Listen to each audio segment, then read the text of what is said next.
January 9th, 2014, when the spill happened, I I was at work. I wasn't anywhere nearby, my family, my friends, and honestly, it didn't feel like anything had happened at first. And then as the day went on, I started getting calls and texts from people basically saying, "Hey,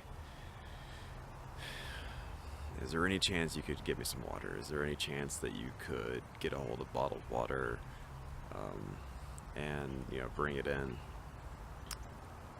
It took a while for it to dawn on me, and as it started to show up more and more in mainstream media, I started realizing that this wasn't just a little spill. This wasn't just a little thing, because you live in the Chemical Valley, and you sadly kind of get used to people just kind of dumping a little bit of something, just a little bit of something, you know, into your water every now and then. So to some extent, maybe it should have felt normal, but then the magnitude of it, like people are smelling things in the city.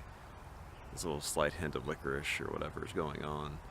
And I guess as things got worse, people started getting more worried and started realizing how scarce the resources really were at that point.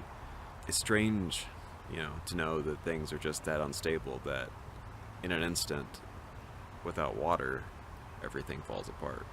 I thought a lot about, people who I knew were pregnant at the time and how, what must they be thinking, if they've been consuming this water, or even, if they already had a baby and they'd been making formula with this water and feeding it to their children.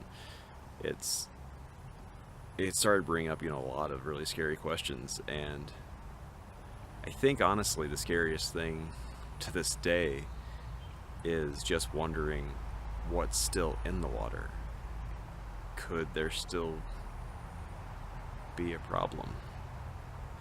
It's a fun time actually getting to come out and be a part of this movie. I saw the post, with Ursula's name,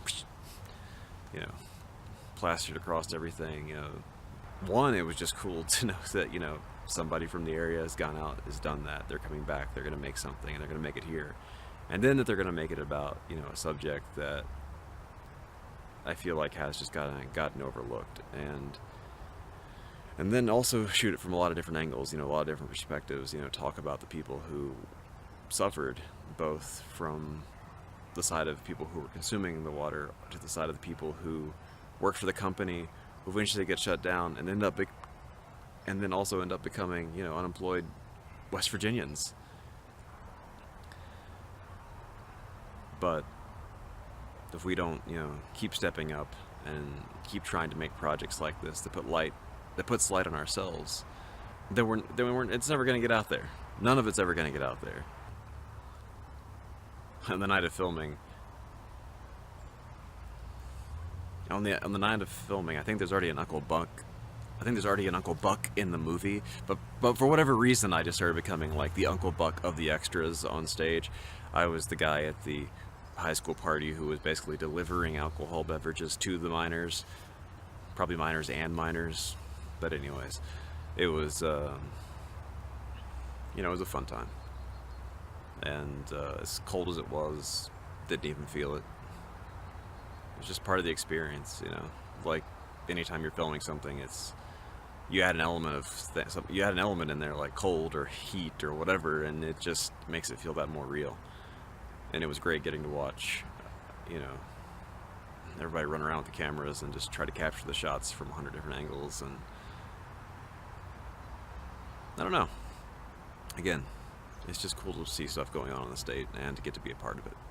I hope it keeps happening. I hope that this is a cycle that continues, and it seems good. It seems like the right thing. So let's remind people we're around. Let's remind people what we're doing. Let's remind people of what we can do. And yeah, thanks guys. It was awesome.